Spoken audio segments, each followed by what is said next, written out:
I'm really here to talk to you about the Genius Awards, and they're sponsored by MarketShare in combination with other institutions like the ANA. And I'll share a little bit about what we've seen from prior award winners and encourage all of you to participate this year in the ANA Genius Awards. So a little bit about why we care about this, because that's what MarketShare is all about. We are proud to be pioneers and innovators in analytics and applying analytics to solve problems for CMOs and CFOs to really prove the value that marketing's delivering and help companies to continue to drive increases in marketing performance. And we do this with a variety of brands around the world, in fact, across sectors, from Fidelity to Ford, automotive, financial services, retail, telecom, you name it, from Citi to Saks, from Talbot's to the Home Depot, and more. And I'm happy to sprinkle in some of what I see working with clients as keys to their success, but really I'm going to focus on the ANA Genius Awards. Happy to talk to you more about MarketShare as well.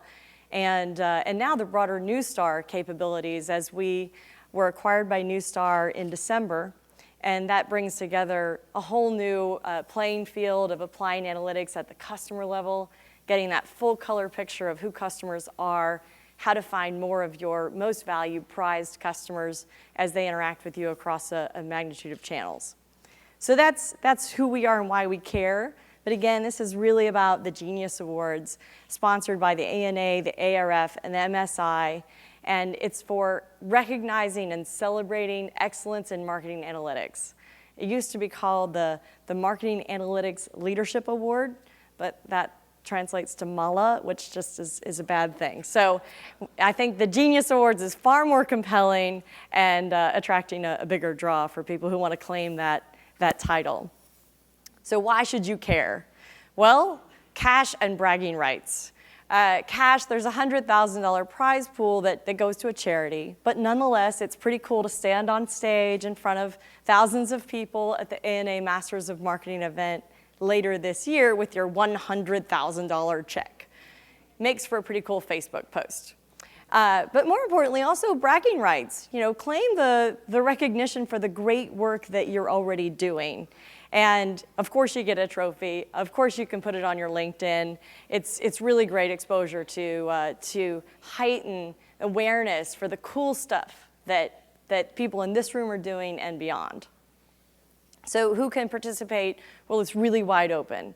B2B, B2C, you'll see from prior winners, it really covers a lot of sectors, a lot of types of industry structures. It's free to participate. Agencies and vendors can get involved. And you don't have to be a member of these organizations. There's an independent judging panel. We're just trying to bring greater awareness to the far-reaching applications of analytics and how it's really affecting business impact.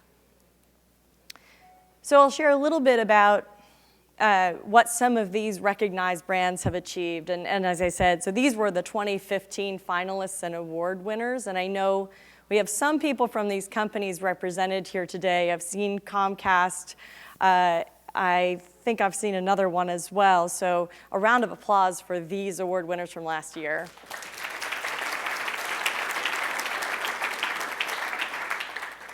So let me share a little bit about their stories and what they did to earn the recognition. I'll cover 4 basic areas, but they've really been applying bold new approaches and really trailblazing in the kind of stuff they're doing at scale. So we heard earlier from Sandra about the customer journey and the importance of recognizing where the customer is, what they're considering, where they're going for. So we'll talk a little bit about that one.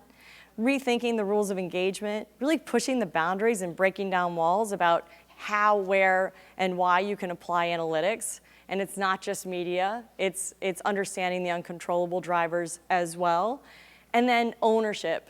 It's not just an analytics team. It's really broad-based. So I'll give some examples of what some of these award winners have done in these areas.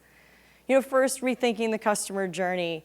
Very similar comments from Schwab and Chase. We want to identify where they are and then speak to them in a very relevant way to encourage progression through consideration. Neiman Marcus, if you think about what they're doing, Monday, one of their prospects or customers could receive an email communication. Wednesday, they might get a catalog in the mail. And on Saturday, that customer visits the store in Dallas, Texas, and makes a purchase. Well, Neiman Marcus has applied both top-down, we heard that earlier, top-down and bottom-up analytics. And for you, so we play in the world of alphabet soup. So, marketing mix modeling, multi-touch attribution, digital attribution, things go by many different names. But Neiman Marcus has brought this together for a single view and attributing how all of the touch points in the journey are playing a part. If you're using last click or last touch credit and analytics, that is dead and it continues to die. You really need to give full credit to all the helpers along the way that contribute to final purchases. And Neiman Marcus does that. Franklin Templeton took a very simple question. Who are our customers? And what's the best, most relevant way to reach them with the right message? But really, they took that to a new level with their analytics. And they applied what they called advisor genomics. And they looked at 20 different labels across a myriad of data inputs for their financial advisors to see how they could spark better engagement and then further investment through Franklin Templeton products. And it's been very successful as they've understood the preferences, they've understood what the right optimal message sequence and timing is to inform their contact strategy. And they did this not just once, not just as a primary research project, but really something they could operationalize by pulling in big data in a production environment. Once they tested and found that this advisor genomics worked, then putting it into production so it's an ongoing capability. And they got some big results. They got 26% sales lift through this better understanding of customers and better communication and engagement with them. And they saw a 32% climb in digital conversion rates. So that has a real business impact. Adobe's an example of rethinking what's measured, pushing the boundaries and breaking down walls. For them, it was about the right data to start with. And that's a struggle for so many, getting the right data to come into the models so you have really great output. The piece that Adobe was looking at was viewability. And they turned analytics on its head in terms of changing from an ad-centric to a customer-centric view. So they didn't care how many, what percentage of impressions are viewable. It was to the point we heard earlier again from Chase saying, I want to know who's in the seats at the sports venue. So in this case, it's which customers had the viewable impressions.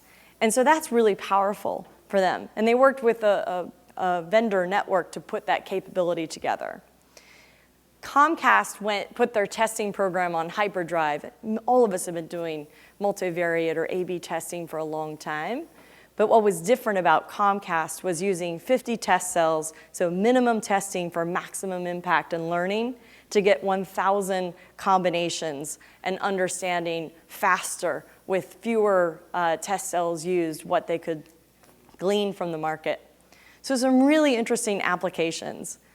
SAP, their whole philosophy is around simplification. They applied some pretty sophisticated solutions in a very elegant way with their events marketing. And it was a combination of several different capabilities. We happened to work with them to show the value of sponsorships and help them figure out which sponsorships were giving the most value. But they didn't stop there. They carried on to gather all of this other data to really fine-tune and dynamically change their content that they were using in events, such that they were using sensor data at the events. They were using what sessions people signed up for, any of the profile data submitted as part of an event registration, and then changing their messaging so that it had higher resonance. And they saw some pretty cool impact too. So 25% of the pipeline that they saw attending their events converted to become new business with them. Remarkable results. 2.5, 3x on their ROI. And then 40% of attendees considering some offerings that they didn't walk in thinking about. So cross-sell opportunities. Really amazing stuff, and they're doing it at scale. It's not just a one-off event. And I think that's a really big point about analytics. It's not one time, it's ongoing capabilities. And then I'll just go through this fourth one and wrap up, because I know I stand between us and lunch, and I love to eat, as many of my colleagues would attest to. So rethinking the ownership. It is a cross-functional, it is a vendor ecosystem, it is across the lines between a media company and an advertiser.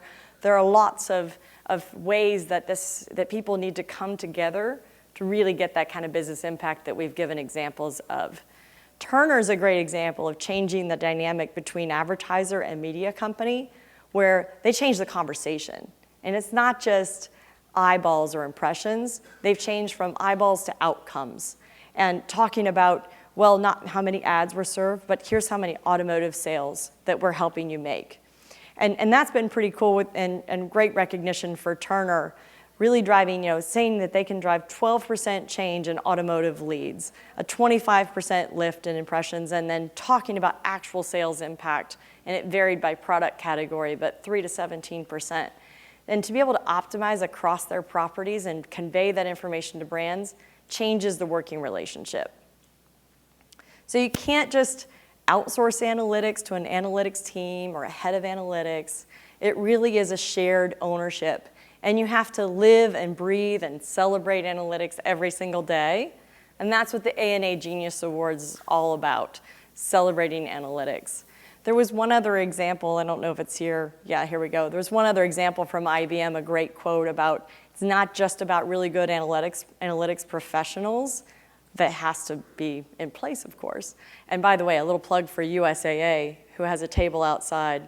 They have a sizable analytics team, and they're stellar. They were one of the first ANA Genius Award winners, so I'll just put that in for them.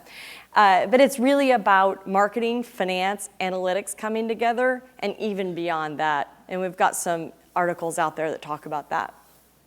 So I hope that all of you consider these are just some of the takeaways from companies doing next generation analytics and applying those for real business impact. My hope is that all of you will consider applying to become the next ANA Genius Award winner. There are 4 categories, so lots of room to play, whether it's around business impact, new forms of innovation, driving organizational adoption, which is a big, that is a big undertaking, and then, or purely the analytics science and methodology approach that you are using. And there's more information at geniusawards.com. I'm happy to share more information. There's a table outside, and many of my colleagues here who can answer questions.